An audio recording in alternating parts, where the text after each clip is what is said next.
Hello, good morning, all my dear students. I welcome you all. We are continuing with Cashbook and its types. Question number 14, we are supposed to start with today. But before moving to practical question today, I'll explain you what is NEFT, RTGS, debit card and credit card. So let us go through with the theory portion.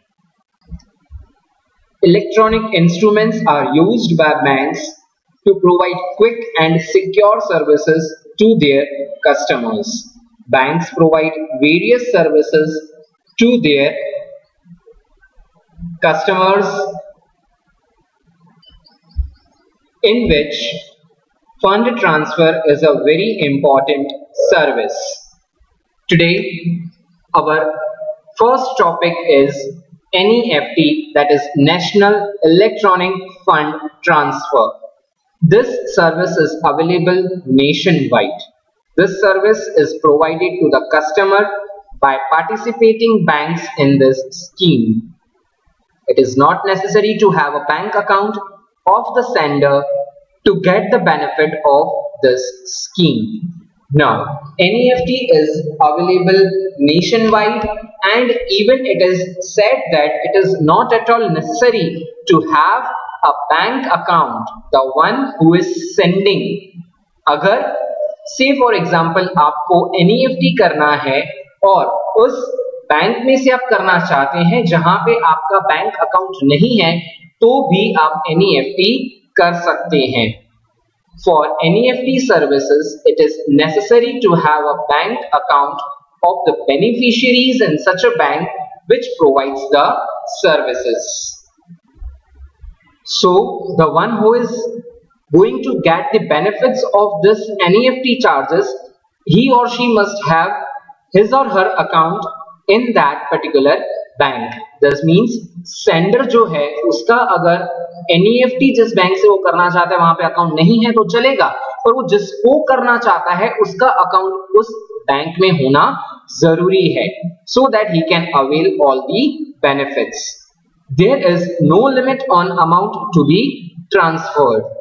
कोई भी limitations नहीं है, आप चाहे उतना पैसा transfer कर सकते हैं.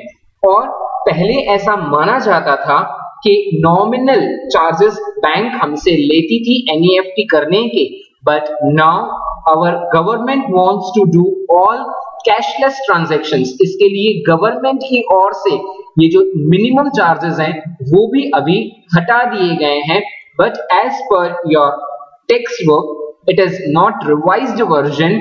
सो वहां पे आपके NEFT मिनिमम चार्जेस की बात बताई है, एंड इवन प्रैक्टिकल सम्स में मिनिमम चार्जेस आपको पे करने पड़ेंगे as per your text book.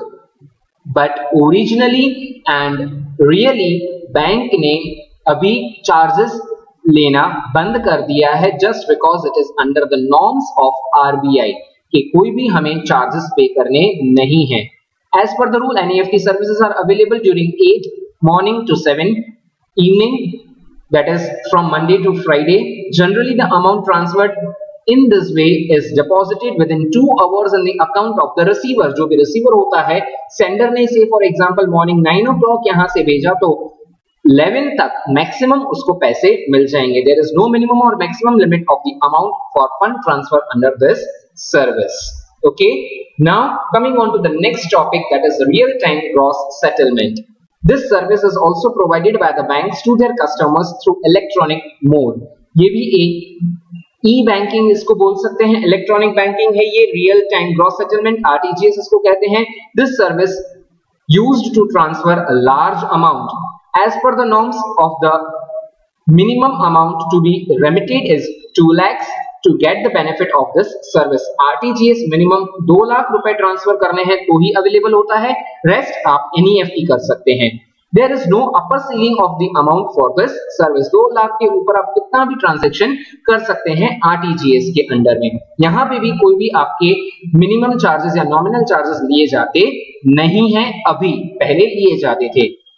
The RTGS services window is available from 9 morning to 4:30 p.m. that is evening from Monday to Friday. This service is real time basis. This amount is transferred immediately और in maximum 30 minutes from the sender's account to the receiver's account। यहाँ पे दोनों के account उस bank में होना जरूरी है। और यहाँ पे क्या बताया है, रियल टाइम ग्रॉस सेटलमेंट है, यानी एक बाजू यहाँ पे से फॉर एग्जांपल 9 o'clock भेजा सेंडर ने, रिसीवर के अकाउंट में पैसा इमीडिएटली उसको मिल जाएंगे, या ज्यादा से ज्यादा 30 मिनट्स टाइम लग सकता है। So this is real time gross settlement. Okay, so we are suppose to do practical question based on this.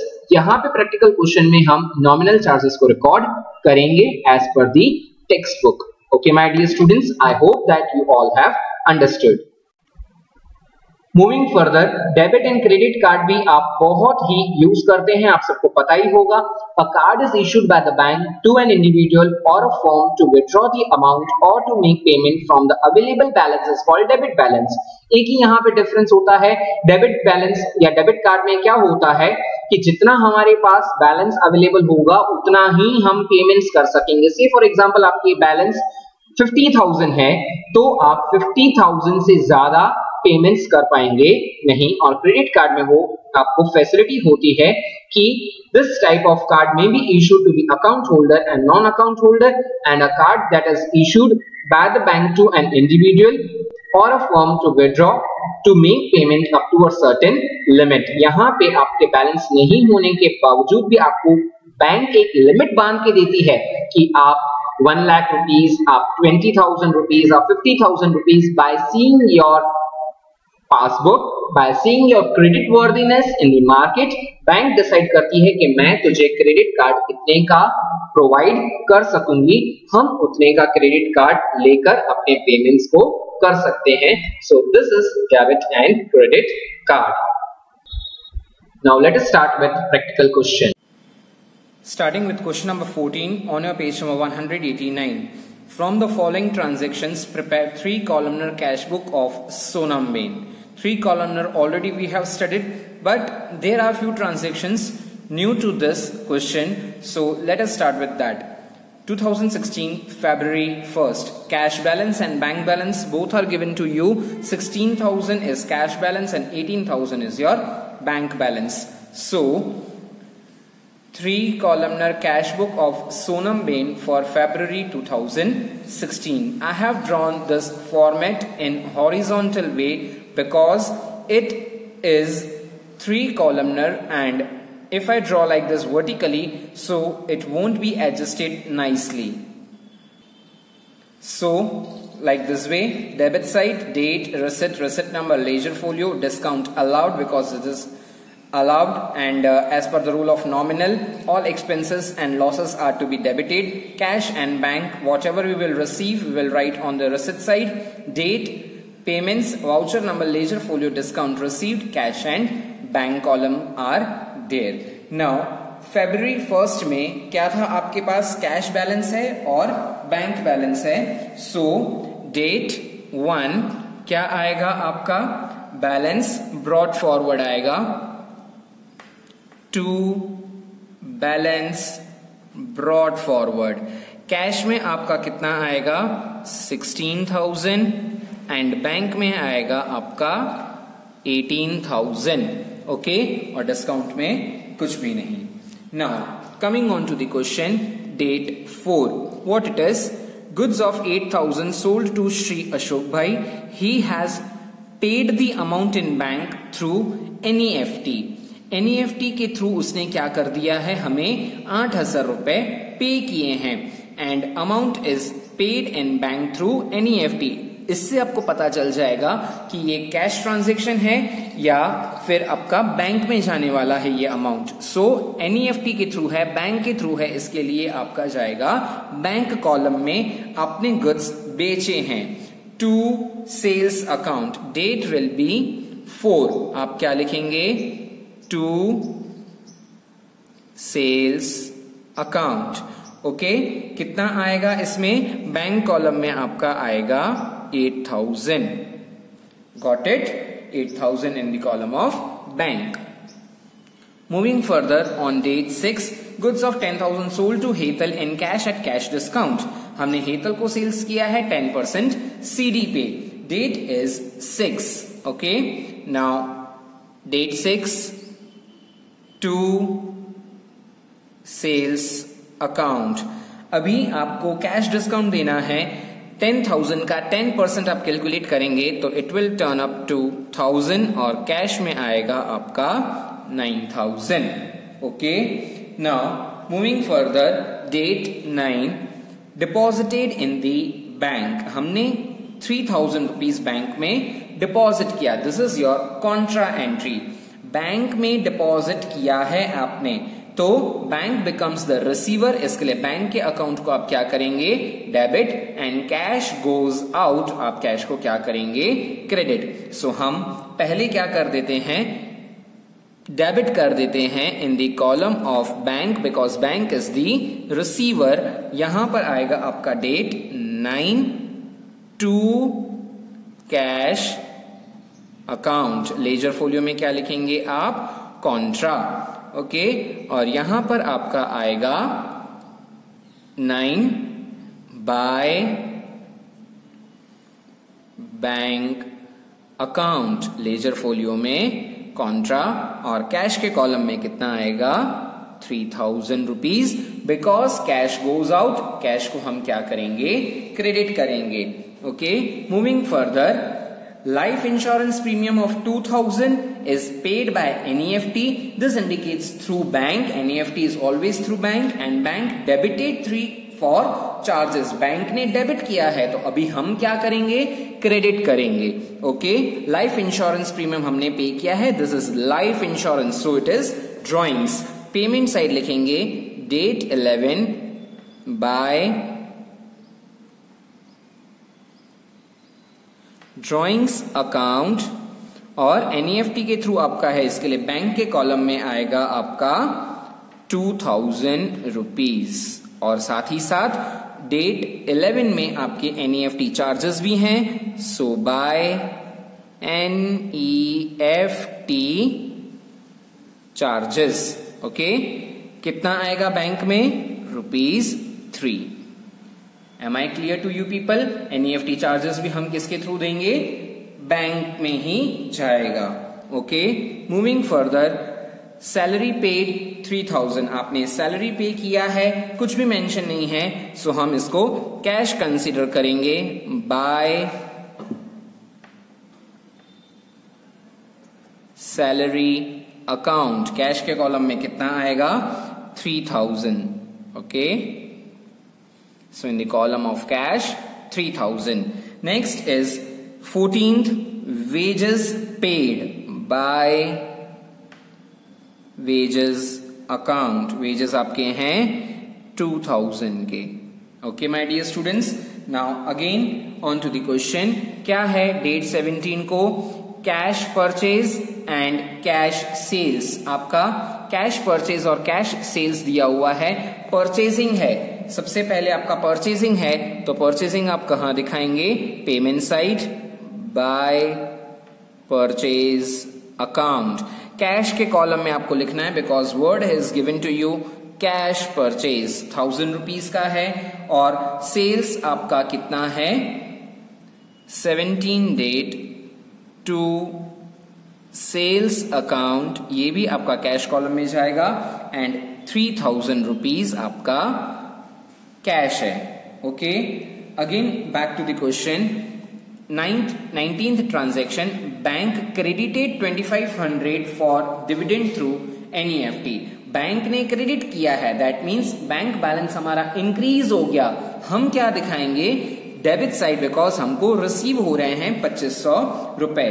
किसके मिल रहे हैं, डिविडेंड थ्रू एनईएफटी। इसके लिए हम दिखाएंगे date 19 that is on receipt side to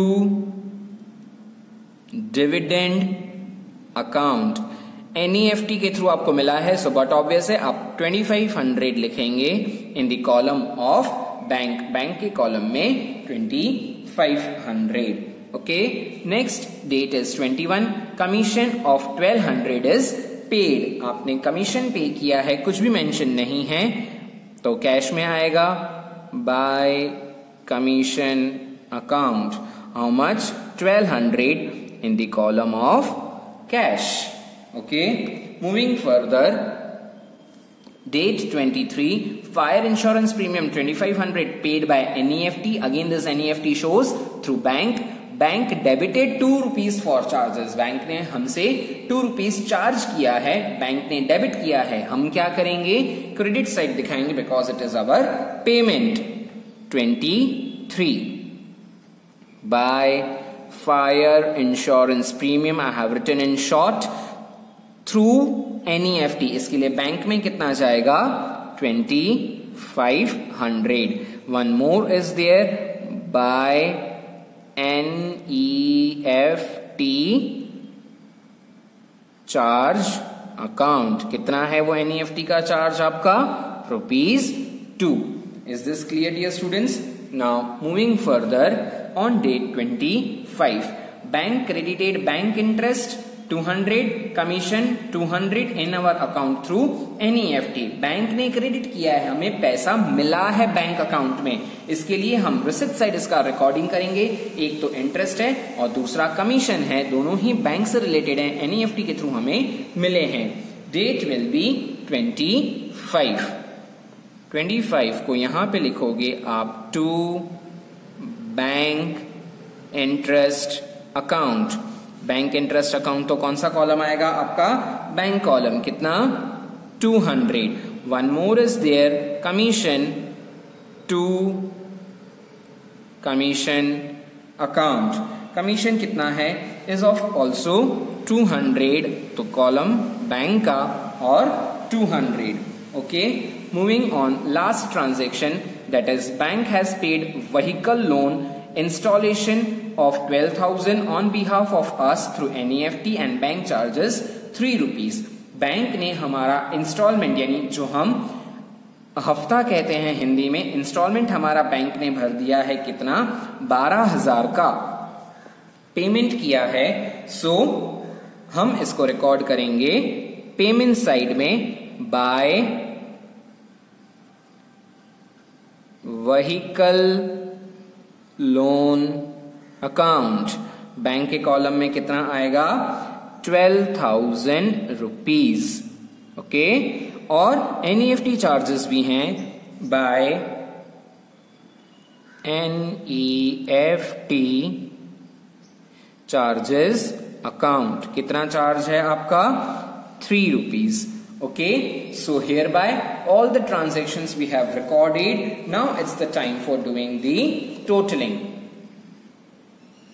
Now discount as I have taught you, कभी भी इनके carry forward नहीं होते हैं. discount allowed का आप individually total करेंगे. only 1000 is there, so यहाँ पे 1000 आप लेकर आएंगे.